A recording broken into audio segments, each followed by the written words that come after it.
In this tutorial, we'll cover graphing transformations of functions. So the first topic asks for you to identify how this solid black line was transformed to become this dotted function here. You'll notice that this parabola is concave up and the dotted one is concave down. So that's why we need this negative sign here in the front. The fact that this parabola has reflected, right, and became concave down indicates that the negative is needed.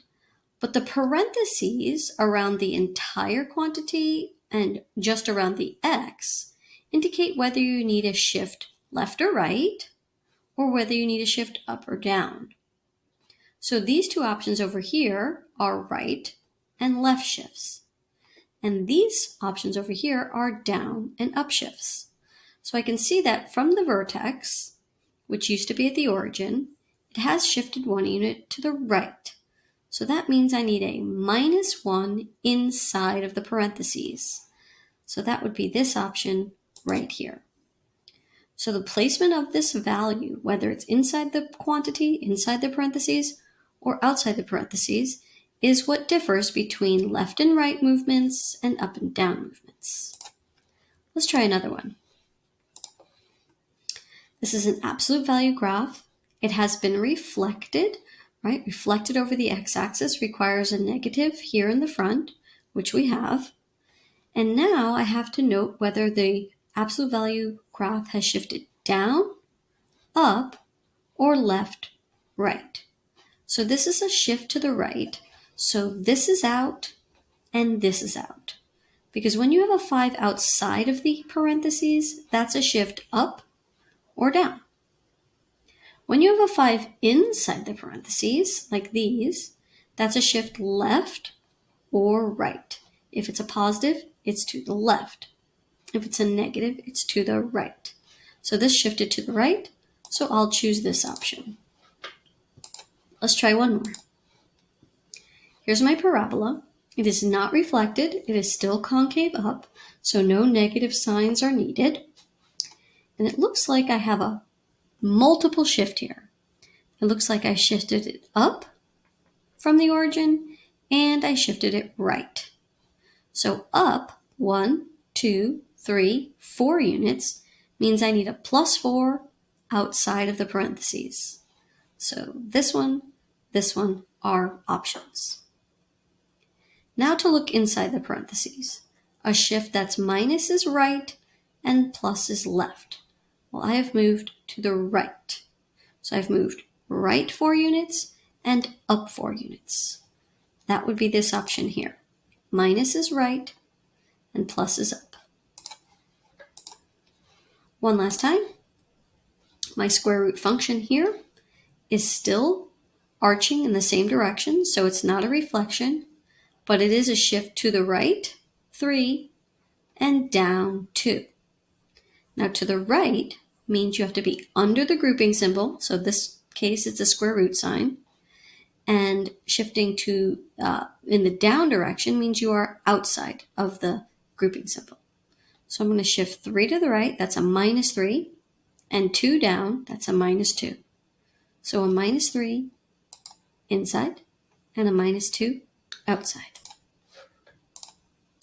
All right, let's take a look at the next transformations of functions mixed. So in this topic, they're going to ask you to transform the function yourself by moving either some blue points or these green points here. So you can certainly type this function into your TI-84, create a table of values, and just move these points to match those plots, or you can think about what these values are doing. So this cubic function, which is rather curly, has 2 items that have been performed here, this negative sign and this 2. So a negative sign is a reflection. So instead of being this point, this blue point here, being 1 unit above the x-axis, I'm going to reflect it over to be 1 unit below the x-axis. See that I have a complete reflection.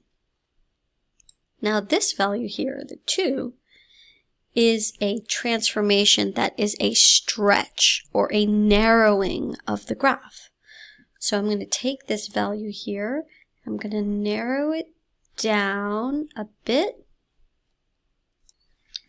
So I know this had went from 1 to 2 here because 2 was my scale factor. But if you're not sure exactly how that transformation occurs, you simply turn your calculator on, you type in that function, -2 x cubed, you look at your table of values, and you look at that point, right? So 1, -2.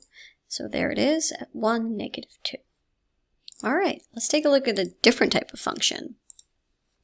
So this one is a square root function, and you'll notice in front of it, again, it has a coefficient. It has a negative sign, which is a reflection. So I'm going to move this blue dot from +1 down to -1 here. That's my reflection over the x-axis. Then I have a stretch here, right? I have a stretch of 1/3. If you are unsure how to move this value here, right, how to move this value to stretch your parabola by a factor of 1/3, simply turn your calculator on, type in -1/3, and then exit the fraction to type your square root sign, which is in blue here. Whoops, that's my squared. Gotta press this key. Second square. There it is. Square root of x. All right, so now we look at our table, and we see that our first point here would be at -1/3. So we're looking for a value here. This is a square root function, right? So it only has one arrow. So we've got 0, 0, and then if I arrow up, it looks like my next integer point will be 9, -1.